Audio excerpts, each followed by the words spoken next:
Some time after 4 o'clock, my door was unlocked from without. The bolt slipped as noiselessly as it had been shot.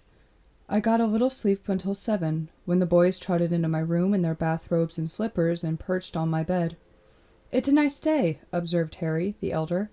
"Is that bump your feet?" I wriggled my toes and assured him he had surmised correctly. "You're pretty long, aren't you? Do you think we can play in the fountain today?" "We'll try to make for it, son. It will do us all good to get out into the sunshine. We always took Chang for a walk every day. Mademoiselle and Chang and Freddie and I." Freddie had found my cap on the dressing table and had put it on his yellow head, but now, on hearing the beloved name of his pet, he burst into loud, grief-stricken howls. "Want Mademoiselle!" he cried. "Want Chang, too! Poor Freddie!" The children were adorable. I bathed and dressed them, and, mindful of my predecessor's story of crackers and milk, prepared for an excursion kitchenward. The nights might be full of mystery. Murder might romp from room to room, but I intended to see that the youngsters breakfasted. But before I was ready to go down, breakfast arrived. Perhaps the other nurse had told the Reed a few plain truths before she left. Perhaps, and this I think was the case, the cloud had lifted just a little. Whatever it may have been, two rather flushed and blistered young people tapped at the door that morning and were admitted. Mr. Reed first, with a tray, Mrs. Reed following with a coffee pot and cream. The nursery table was small for 5, but we made room somehow. What if the eggs were underdone and the toast dry? The children munched blissfully. What if Mr. Reed's face was still drawn and haggard and his wife a limp little huddle on the floor? She sat with her head against his knee and her eyes on the little boys, and drank her pale coffee slowly. She was very tired, poor thing. She dropped asleep sitting there, and he sat for a long time, not liking to disturb her. It made me feel homesick for the home I didn't have. I've had the same feeling before, of being a rank outsider, a sort of defrauding feeling.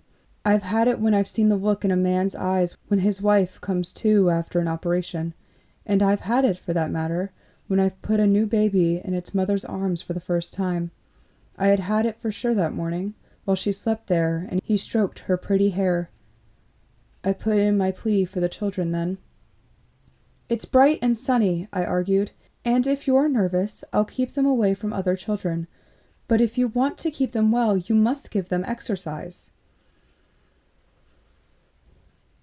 It was the argument about keeping them well that influenced him, I think. He sat silent for a long time. His wife was still asleep, her lips parted. "Very well," he said finally. "From 2 to 3, Miss Adams. But not in the garden back of the house. Take them on the street." I agreed to that.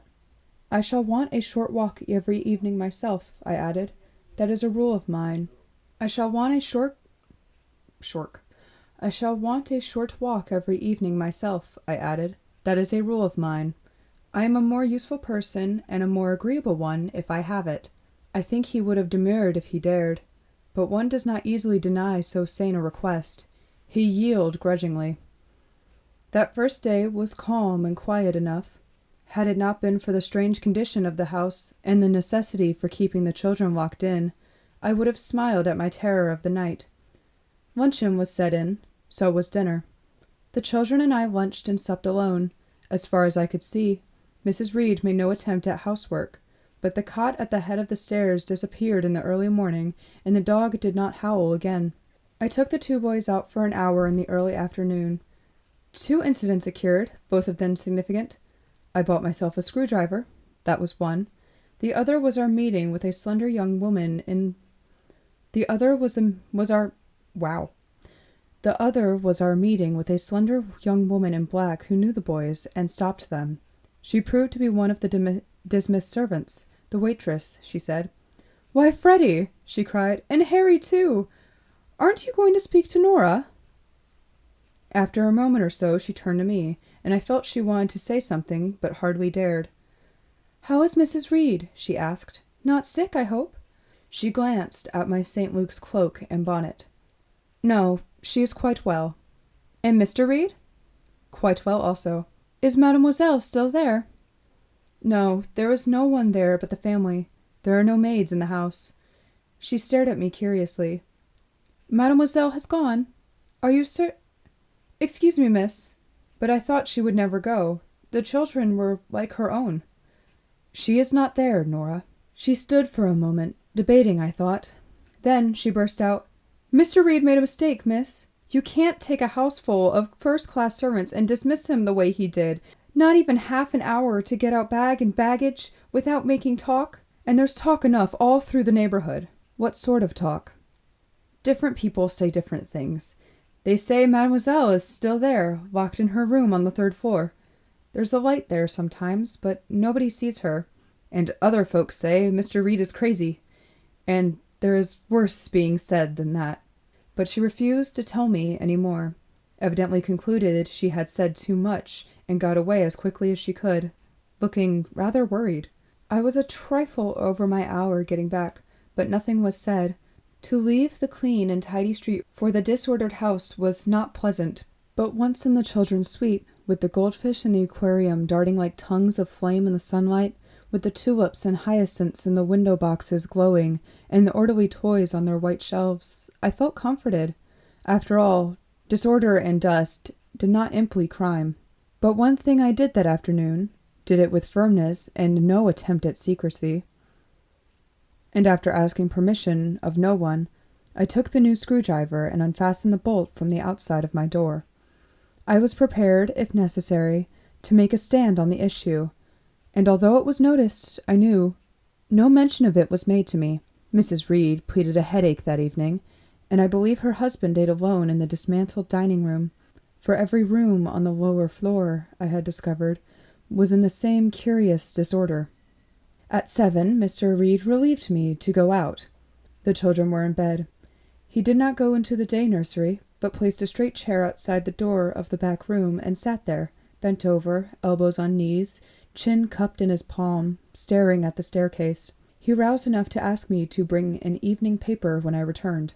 When I am on a department case, I always take my off-duty in the evening by arrangement and walk around the block. Sometimes in my walk I am sure to see Mr. Patton himself if the case is big enough, or one of his agents if he cannot come. If I have nothing to communicate, it resolves itself into a bow and nothing more. I was nervous on this particular jaunt. For one thing, my St. Luke's cloak and bonnet marked me at once, making me conspicuous.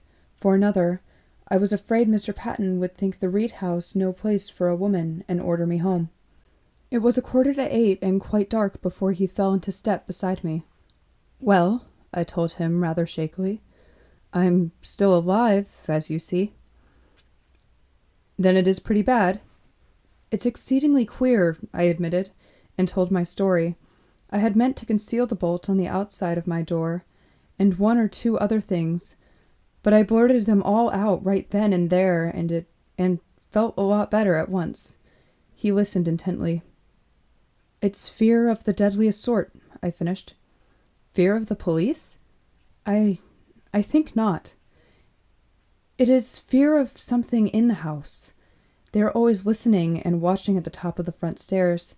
They have lifted all the carpets so that every footstep echoes through the whole house. Mrs. Reed goes down to the 1st floor, but never alone. Today I found that the back staircase is locked off at top and bottom. There are doors. I gave him my rough diagram of the house. It was too dark to see it. It is only tentative, I explained. So much of the house is locked up, and every movement of mine is under surveillance. Without baths, there are about 12 large rooms, counting the 3rd floor. I've not been able to get there, but I thought that tonight I'd try to look about. You had no sleep last night? 3 hours, from 4 to 7 this morning. We had crossed into the public square and were walking slowly under the trees. Now he stopped and faced me. I don't like the look of it, Miss Adams, he said. Ordinary panic goes and hides. But here's a fear that knows what it's afraid of and takes methodical steps for protection. I didn't want you to take this case. I didn't want you to take the case, you know that. But now I'm not going to insult you by asking you to give it up. But I'm going to see that you are protected. There will be someone across the street every night as long as you are in the house. Have you any theory? I asked him. He is not strong for theories generally. He is very practical. That is, do you think the other nurse was right, and there is some sort of crime being concealed? Well, think about it, he prompted me. If a murder has been committed, what are they afraid of? The police? Then why a trained nurse, and all this caution about the children? A ghost? Would they lift the carpet so that they could hear the specter tramping about? If there is no crime, but something. A lunatic, perhaps? I asked. Possibly. But then why this secrecy and keeping out of the police? It is, of course, possible that your respected employers have both gone off mentally, and the whole thing is a nightmare delusion. On my word, it sounds like it. Possibly. But then why this secrecy and keeping out the police? It is, of course, possible that your respected employers have both gone off mentally, and the whole thing is a nightmare delusion. On my word, it sounds like it. But it's too much for credulity to believe they've both gone crazy with the same form of delusion.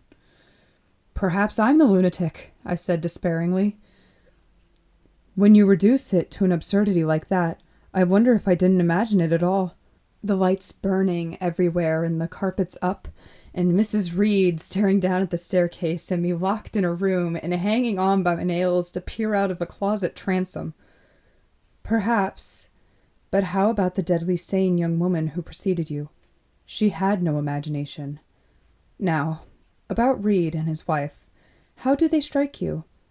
They get along all right and that sort of thing, I suppose. They are nice people, I said emphatically. He's a gentleman and they're devoted. He just looks like a big boy who's got into an awful mess and doesn't know how to get out. And she's backing him up. She's a dear. Humph, said Mr. Patton. Don't suppress any evidence because she's a dear and he's a handsome big boy.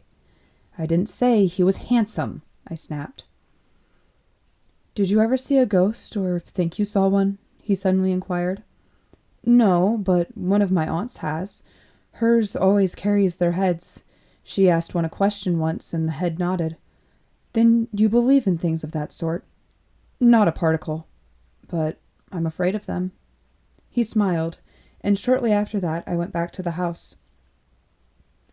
I think he was sorry about the ghost question, for he explained that he had been trying me out, and that I looked well in my cloak and bonnet.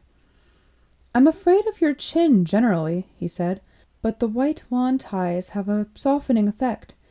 In view of the ties, I almost have the courage. Yes. I think not, after all, he decided. The chin is there, ties or no ties. Good night, and for heaven's sake, don't run any unnecessary risks. The change from his facetious tone to earnestness was so unexpected that I was still standing there on the pavement when he plunged into the darkness of the square and disappeared.